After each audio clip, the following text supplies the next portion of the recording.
Bon, du calme les enfants, ça vaut pas la peine de se disputer. T'es qu'une chieuse, sale peste. Tu vas voir ta gueule à la récré, toi. Mais enfin, arrêtez de vous disputer.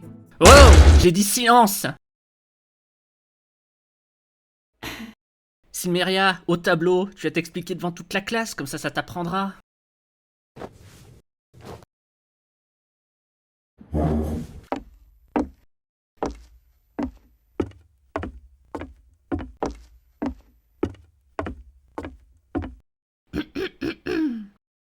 Bon ben voilà, on y est. Salut à tous, je suppose que tout le monde aura remarqué que mes dernières vidéos auront mis longtemps à sortir, malgré que c'était des vidéos assez courtes. Elle fait des vidéos? Qu'est-ce que je fous là, moi? Eh bien, c'est tout simplement parce que j'étais dans l'incapacité de faire des doublages corrects, vu que je venais de subir une opération au niveau du visage. D'habitude, l'excuse, c'est juste mon chien manger mes devoirs. Plus précisément, une féminisation du visage. Donc, pour ceux qui suivent ma chaîne depuis un moment, ça devrait tilter tout de suite, vu les indices que j'avais laissés dans plusieurs vidéos. Allez, t'es trans maintenant, bienvenue au 21e siècle, connard. Ah, si on peut plus faire d'autodérision maintenant, vous pouvez importer vos propres cosmétiques dans le jeu. Donnez vos tanks aux dieux blages. Apparemment, cette peluche tire un mème dans la communauté transgenre. Attends une seconde. C'est ça en l'air! Et pour les autres, je vais devoir développer un peu. Donc, comme à partir de maintenant, on va plus y aller par quatre chemins, je suis transgenre. C'est une blague? Non. C'est quelque chose dont je parlais pas beaucoup à l'époque où je vivais chez mes parents, et ce pour tout un tas de raisons.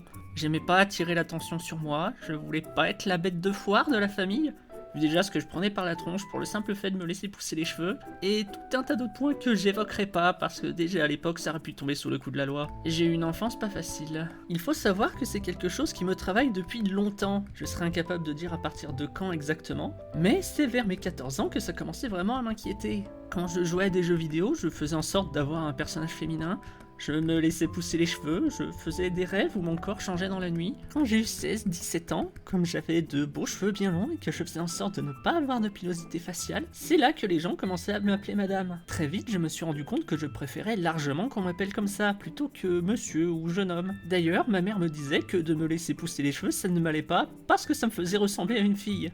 C'était le but, maman, depuis le début. À l'époque, j'avais même pas conscience que les transitions de genre existaient, et pourtant j'avais déjà ce rêve un peu fou. Ma transition, ça a toujours été un sujet compliqué pour moi. Je suis pas à l'aise quand je dois en parler, d'où le fait que je fasse cette vidéo. C'est plus simple pour moi de cette manière. Parce que du coup, j'ai personne en face pour m'interrompre ou porter un jugement négatif, et ça me laisse aller au bout de mon raisonnement sans que ça bascule dans l'argumentation fallacieuse. Je veux dire, de toute façon, tous les arguments contre la transidentité, je les ai déjà entendus. Et bien que j'ai moi-même mis des années à m'accepter à cause de ça, et malgré que j'avais essayé à plusieurs reprises de ne pas être comme ça, je n'ai jamais pu changer d'idée. À un moment, je devais bien me rendre à l'évidence. Je suis comme ça, et chercher à le combattre ne m'apporte que du stress, de l'anxiété et un manque de confiance en moi. J'avais fini par comprendre que ça servait à rien d'essayer d'effacer la vraie moi. Elle est bien plus forte que le moi masculin, d'où le fait que j'accomplisse bien plus de choses, et que je suis bien plus sociable depuis.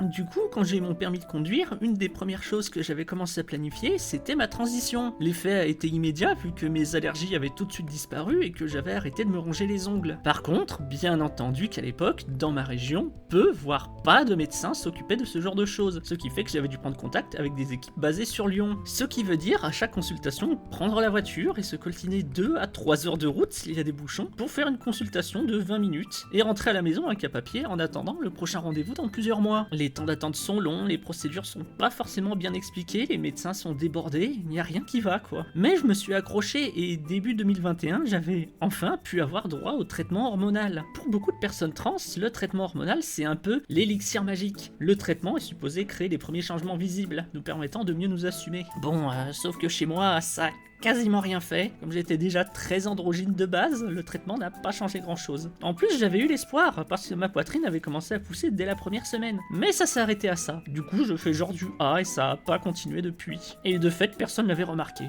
Ah, ambassadrice des limandes. Du coup, j'avais décidé de passer à la vitesse supérieure et de subir une opération de féminisation du visage. Parce que certes, j'avais un certain passing, mais on va pas se mentir, je suis pas méga bonne non plus quoi. Parce que sinon j'aurais fait du facecam et des live piscine sur Twitch. Ah ouais? Et avec quelle caméra? Et aussi parce que pour moi, ça restait ma tronche de mec. Et de fait, je voulais en changer. C'est quoi le passing? Tout simplement le fait d'être bien perçu comme le genre auquel on s'identifie vis-à-vis des autres. Ok, donc après plusieurs mois d'attente et un changement de médecin, j'ai enfin pu avoir mon opération de féminisation du visage. Malgré tout, je ne demanderai que des modifications mineures, ne voulant pas subir trop d'opérations là où c'est pas vraiment nécessaire. De toute façon, je sais très bien que je serai jamais la plus belle femme du monde, ni même la plus belle trans du monde. Non, parce que clairement, il y en a certaines, elles sont vraiment jolies, quoi, donc moi je peux pas concourir à côté. Mais comme j'estime avoir beaucoup d'autres qualités, telles que ma créativité et mon humour, je me sens pas non plus obligé d'avoir un physique de mannequin pour être accepté. Et donc je ne demanderai que 3 retouches. Retirer la petite bosse que j'avais sur le nez, m'affiner légèrement le menton et m'augmenter un peu les pommettes. C'est des petites modifs, mais comme on dit, c'est les petits fleuves qui font les grands-mères. Les grandes-mères. Les grandes-mères, oui. D'ailleurs, avant même mon opération, tout le monde à l'hôpital m'appelait madame. À part, bizarrement, ceux qui avaient mon dossier sous les yeux. C'était la première fois que je devais être placé sous anesthésie générale. Et de fait, j'appréhendais un peu, mais bon, au final, ça endort assez vite. On m'avait d'ailleurs proposé des médicaments pour me détendre si j'étais vraiment trop stressé. Apparemment, ça se fait. Mais j'avais répondu que malgré tout, je me disais bien que les médecins savaient ce qu'ils faisaient et que je m'endormirais assez vite pour pas avoir à me prendre la tête avec ça. En plus, en attendant, on racontait des conneries avec les assistants au bloc, c'était cool. Une fois réveillé, on m'envoie dans ma chambre. Et dans quelle chambre on met la dame? C'est un monsieur.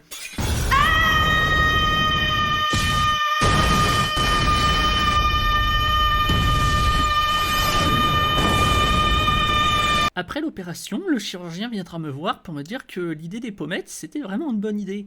Parce qu'en fait, c'était une idée que j'avais eue seulement quelques jours avant l'intervention, et j'avais donc fait une demande par email pour qu'on m'ajoute à l'opération. Et non, pour les pommettes, ce n'est pas du silicone, on m'a juste pris de la graisse quelque part sur le corps pour le réinjecter à cet endroit. À mon habitude, j'étais capable de retrouver la majeure partie de mes fonctions motrices très rapidement après mon réveil, mais incapable de parler à cause de mon visage anesthésié. Sauf que le simple fait de manger ou de respirer devenait compliqué. Je ne pouvais pas respirer par la bouche à cause de ma lèvre enflée, mon incapacité à ouvrir la bouche correctement, mais mon ayant été opéré, il était difficile de respirer par là également. Du coup, pour ce qui est de manger, je préfère pas en parler, c'était pire qu'après mon opération des dents de sagesse. Un jour, je pourrais raconter mon opération des dents de sagesse aussi si vous voulez, parce que ça aussi, ça valait des points. Bref, de ces difficultés respiratoires ont découlé un autre problème, le manque de sommeil. En effet, du fait que j'avais du mal à respirer, j'avais peur de m'endormir, me disant que si quoi que ce soit arrivait, une narine qui se bouche, un saignement de nez, j'allais m'étouffer dans mon sommeil. Ça peut avoir l'air bête dit comme ça, mais quand tu te retrouves dans cette situation, c'est un truc qui peut te passer par la tête. De toute façon, dès que je commençais à m'endormir, il y avait le mec de la chambre d'à côté qui commençait à gueuler et à taper dans les murs, parce que visiblement, il n'avait pas compris qu'on avait une télécommande pour appeler les infirmiers en cas de besoin. C'était grave?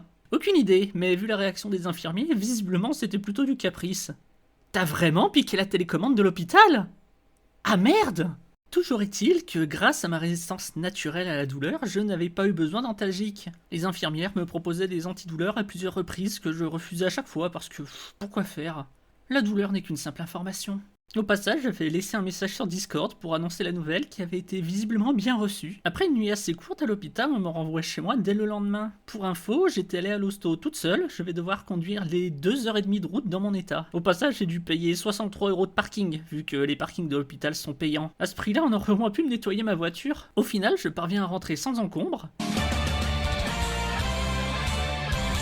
Et j'arrive chez moi sachant que je vais pouvoir manger que de la soupe pendant une semaine. Comme pour les dents de sagesse. Mais au moins cette fois ça saigne pas. Je commence les bains de bouche, je me fais de la soupe, bref, la vie post-opératoire. Sauf que là ma mère m'envoie un message pour me demander si elle peut passer me voir. Donc pour info, ma mère habite à genre 9 heures de route et donc passe rarement. Mais visiblement elle était déjà dans le coin et me prévient la dernière minute. Dans mon état, je lui dis que c'est pas forcément bienvenu. Et puis ça reste en lien avec ma transition, chose dont j'avais jamais ouvertement parlé avec ma famille. Mais elle insiste, disant qu'elle ne restera pas longtemps. Au final, elle passera une grosse partie de l'après-midi à la maison alors que j'avais un mal de chien à parler. Elle essaiera de me tirer les verres du nez, sauf que j'avais pas de verres dans le nez, juste des croûtes de sang, et je restais très évasif sur la question sur le moment. Sauf que, parce que c'est pas fini, de fait en rentrant, elle informera à mon père que je viens de subir une opération. Père qui, dans toute sa lourdeur habituelle, va chercher à m'appeler sur mon téléphone en pleine partie de Tarkov, alors que je suis même pas en état de parler de toute façon. Plusieurs raisons pour ne pas répondre donc. Je ferai une vidéo sur Tarkov pour que vous compreniez le délire. Il insistera, essaiera de m'appeler genre Alors 12 fois de suite, j'enverrai donc un SMS pour lui dire que je suis pas disposé pour le moment, et que donc on se parlera plus tard. À partir de là, silence radio jusqu'à minuit où il essaie de m'appeler en boucle alors que moi j'essayais de dormir, et que j'avais même fini par éteindre mon téléphone. Quelques jours plus tard, on arrivera à se capter par téléphone, vu que j'arrivais à peu près à parler normalement.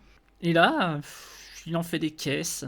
Déjà, quand il me dit qu'en gros, il m'a laissé faire mes choix dans ma vie et qu'il me laisse globalement tranquille. Donc on va faire un petit rappel des faits. Je m'étais barré de la maison. J'avais entre guillemets fugué, donc je leur avais pas laissé le choix. C'est pas toi qui m'as accordé ma liberté. Je l'ai prise. Et s'ils avaient rien pu entreprendre de sérieux à l'époque, c'est juste que comme j'étais déjà majeur, que je me planquais chez des gens qui connaissaient pas, et que j'avais très vite pu reprendre un emploi et un logement à mon nom, légalement ils pouvaient rien faire. Mais il aura quand même pris le temps de harceler mes amis au téléphone pour qu'ils lui donnent des infos. Infos que même eux n'avaient pas d'ailleurs, étant donné que je voulais pas les impliquer de trop, vu que je savais ce qui risquait de se passer. Mais même plusieurs années après, il restera persuadé que mes amis lui mentaient pour me couvrir. De toute façon, il m'avait menacé de me foutre à la porte de la maison un nombre incalculable de fois, donc à un moment il faut être cohérent. En découlera une période d'environ 4 ans durant laquelle je ne reprendrai pas contact avec mes parents, mais au moins je pourrais démarrer ma transition l'esprit tranquille. De toute façon, c'était un peu tard pour s'inquiéter pour moi, parce que si ça avait vraiment été une préoccupation, il aurait peut-être fait en sorte que je me barre pas en 50, vu qu'à l'époque j'avais même pas de voiture. 50 dont j'aurais payé 70% du prix de ma poche, mais qu'il revendiquera m'avoir payé pour me salir auprès des autres en passant.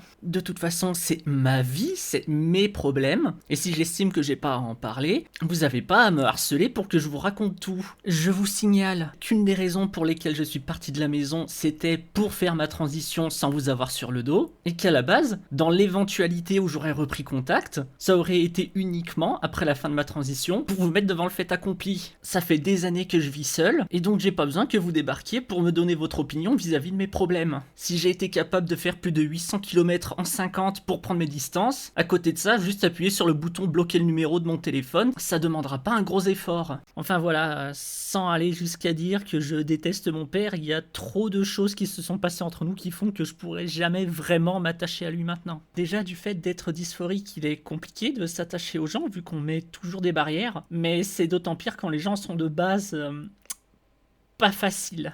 De toute façon, ça fait des années que je vis seul, je n'ai aucun compte à rendre. Sinon, il m'avait aussi fait la réflexion que j'avais une voix bizarre au téléphone, mais c'est pas depuis l'opération, ça fait des mois que j'ai appris à féminiser ma voix. C'est pas la première fois qu'on se parle depuis, et même ma sœur avait fait la remarque. Pour la voix, à la base, je comptais aussi subir une opération, mais apparemment, ce type d'opération a un taux de succès assez faible, donc j'avais juste décidé de féminiser ma voix par moi-même.